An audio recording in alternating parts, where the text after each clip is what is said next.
इस वीडियो में हम लोग सॉल्व करने जा रहे हैं एक्सरसाइज 5.2 एनसीईआरटी का 16 से लेके आपका 20 नंबर तक क्वेश्चन। ये सेकेंड पार्ट है, कल जो वीडियो अपलोड हुआ था उसका। तो 16 नंबर क्वेश्चन है एक्सरसाइज 5.2 का। ये है हमारे पास, determine the AP whose third term is 16 and seventh term exceeds its fifth term by 12। मतलब दे दिया है कि हम लोग को एपी फाइंड करना है जिसका थर्ड टर्म जो है वो 16 है, मतलब कि T3 दे दिया है 16 और दिया हुआ है seven term is exceeds fifth term by 12। तो T7 जो है वो है हमारे पास T5 प्लस 12, मतलब फिफ्थ टर्म से 12 जा रहा है। तो हम लोग क्या करते हैं, मान लेते हैं कि let the first term of the AP, first term AP का मान लेते हैं हम लोग ए, कॉमन डिफरेंस जो है उसको डी मान लेते हैं, कॉमन डिफरेंस जो है उसको हम लोग मानते हैं d. According to question T3 दे दिया हमारे पास 16। इसका मतलब क्या हुआ कि a plus 2d is equal to 16 दिया हुआ है। सेकेंड में दे दिया हमारे पास कि T7 is equal to T5 plus 12। ये हो जाएगा हमारे पास a plus 6d is equal to a plus 4d plus 12 हो गया। अब यहाँ पे हो जाएगा हमारे पास a से a कैंसिल हो जाएगा, 6d minus 4d is equal to 12, 2d is equal to 12 होगा। d का जो वैल्यू होगा वो हो जाएगा हमारे पास 6, तो d आ गया। अब इस d के वैल्यू को इसमें डाल के हम लोग सॉल्व कर लेते हैं। तो a plus 2 into 6 is equal to 16, a plus 12 is equal to 16। a का जो वैल्यू हो जाएगा वो हो जाएगा हमारे पास 16 माइनस 12 मतलब 4। तो AP जो हुआ हमारे पास, AP हम लोग लिखेंगे वो हो जाएगा, यहाँ लिख देंगे रिक्वायर्ड AP। ये हो जाएगा फर्स्ट टर्म 4 है, कॉमन डिफरेंस 6 है, तो 4 10 16 और 22 ये हमारा AP हो गया। तो ये हुआ 16 नंबर क्वेश्चन। अब हम लोग को चलते हैं 17 नंबर क्वेश्चन पे। इसको ध्यान से देखिए, बहुत आसान क्वेश्चन है। आपको लीनियर इक्वेशन बनाना है, फिर उसके बाद उसको सॉल्व कर लेना है। अब बढ़ते हैं हम लोग 17 नंबर क्वेश्चन पे। तो 17 नंबर क्वेश्चन जो है वो है कि find the 28 term of from the last term of the AP. अब यहां से चलते हैं, एपी दिया हुआ है हमारे पास और 3 है, 8 है, 13 है और सबसे लास्ट में दे दिया है 253। हम लोग को फाइंड करना है 28 term from term from and, मतलब लास्ट टर्म से 28 टर्म पता करना है इसको। यहाँ पे हो गया हमारे पास ए हो गया 3, डी हो गया 8 माइनस 3 5 और एल हो गया हमारे पास 253, एन दे दिया हमारे पास 20। तो यहाँ पे ठीक है, तो ये हो जाएगा हमारे पास, फॉर्मूला होता है T N dash is equal to L minus N minus 1 into D. तो T20 मतलब लास्ट से 28 टर्म जो होगा वो हो जाएगा हमारे पास 253 माइनस 20 माइनस 1 इंटू 5। इसको सॉल्व करेंगे तो 253 माइनस 19 इंटू 5 हो जाएगा। ये हो जाएगा 253 माइनस 95, 13 में से 5 किया 8 और यहाँ 24 में से 9 जाएगा, हमारे पास बच जाएगा 15। तो ये हो जाएगा हमारे पास 28 टर्म फ्रॉम एंड 158। इसमें हम लोग यूज किए हैं t N dash is equal to L minus N minus 1 into d को। उसके बाद 18 नंबर क्वेश्चन पे बढ़ते हैं। तो 18 नंबर क्वेश्चन है हमारे पास कि the sum of the fourth and eight term of an AP is 24। मतलब क्या किया है, दे दिया है T4 plus T8 is equal to 24, T8 is equal to 24। उसके बाद the sum of 6 and 10 term is 44, T6 plus T10 is equal to दे दिया है 44। T10 इज इक्वल टू दे दिया 44। हम लोग को इसमें फाइंड करना है first three terms of AP. तो हम लोग को फाइंड करना है first three terms of the AP find करना है। सेम प्रोसेस होगा। मान लेते हैं कि let the first term is equal to A और कॉमन डिफरेंस हम लोग मान लेते हैं डी। कॉमन डिफरेंस जो हो गया वो डी हो गया। केस वन दिया हुआ है हमारे पास T4 plus T8 is equal to 24। ये हो जाएगा a plus 3d plus a plus 7d is equal to 24। Solve किया जाएगा तो 2a plus 10d is equal to 24 हो जाएगा। 2 कॉमन लेंगे तो a plus 5d is equal to 24।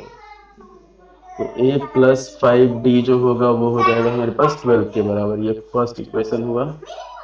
Second में T6 प्लस T10 दिया हुआ है हमारे पास 44 के बराबर। सॉल्व करेंगे तो a plus 5d plus a plus 9d is equal to 44 हो जाएगा हमारे पास। 2a plus 14d is equal to 44। 2 common ले लिए तो a plus 7d is equal to 44 हुआ। तो a प्लस 7d जो हुआ वो हो गया हमारे पास 22 के बराबर। ये हो गया हमारे पास सेकेंड इक्वेशन। अब इसी दोनों इक्वेशन को हम लोग सॉल्व करते हैं तो हम लोग लिखते हैं इक्वेशन 1 माइनस इक्वेशन 2। ये हो जाएगा a plus 5d is equal to 12।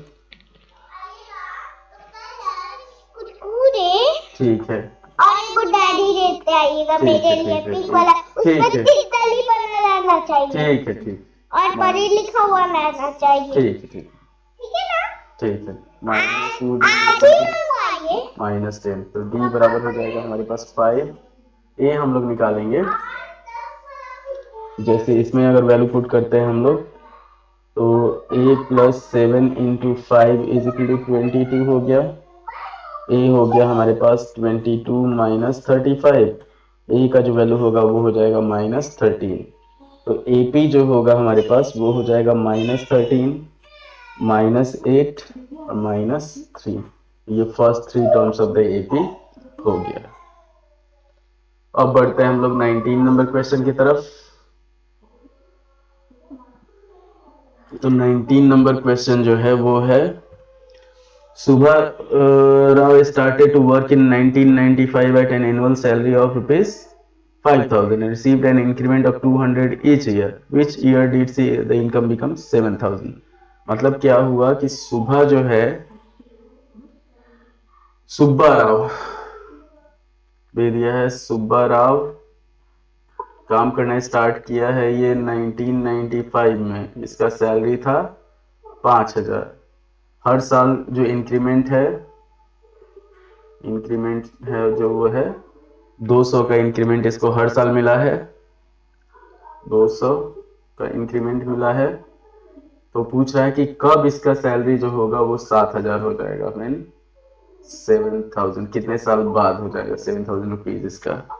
तो यहाँ पे हमारे पास है, पहले निकालते हैं हम लोग। दिया हुआ है गिवन है हमारे पास। अगर एपी बनाया जाए इसको तो ये हो जाएगा 5,000, फिर हो जाएगा 5,200, फिर हो जाएगा 5,400, इस तरीके से। तो ए हो गया हमारे पास 5,000,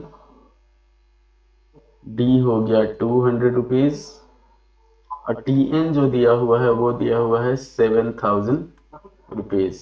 अब सॉल्व करते हैं कि a plus n minus 1 into d is equal to 7,000। Solve करेंगे तो 5,000 plus n minus 1 into 200 is equal to 7,000।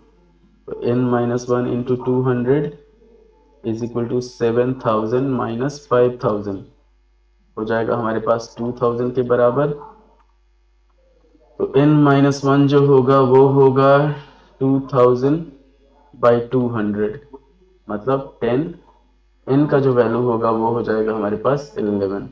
तो इसका जो सैलरी होगा 11 ईयर्स बाद 7,000 होगा। तो 1995 में अगर हम लोग 11 जोड़ते हैं तो ये हो जाएगा हमारे पास 2006 में इसका जो सैलरी होगा वो 7,000 हो जाएगा। अब लास्ट क्वेश्चन है 20 नंबर। तो 20 नंबर क्वेश्चन जो है वो है हमारे पास कि Ramkali save ₹5 in the first week and a year of a year and then increase her weekly savings by 1.75. If the nth week her weekly savings become 2075, find n। तो यहाँ पे हो गया रामकली जो है, रामकली वो हर सप्ताह में, पहले सप्ताह में 5 रुपया, फिर उसमें क्या हुआ 1.75 बढ़ गया तो 6.75 रुपीज हो गया, फिर 1.75 बढ़ेगा इस तरीके से। तो एक समय जाते जाते इसका जो सेविंग हो गया वो हो गया उस वीक का 20.75 रुपीज। हम लोग को निकालना है इसमें कि किस वीक के में उसका इन निकालना है हम लोग को, किस वीक में उसका जो सेविंग होगा 20.75 होगा। तो इसमें फॉर द एपी, अगर हम लोग एपी बनाते हैं इसको, तो ए का जो वैल्यू है वो हो गया 5 रुपया, बी हो गया हमारे पास 1.75 रुपीज, टीएन जो हुआ वो हो गया 20.75 रुपीज।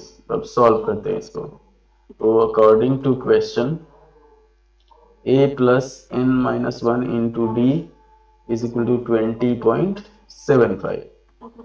तो 5 plus n minus 1 into 1.75 is equal to 20.75 हो गया। ये हो जाएगा n minus 1 into 1.75 is equal to 20.75 minus 5, मतलब हो जाएगा 15.75। तो n माइनस 1 जो होगा वो होगा 15.75 बाई 1.75, इससे डिवाइड करेंगे 9 टाइम्स में कटेगा।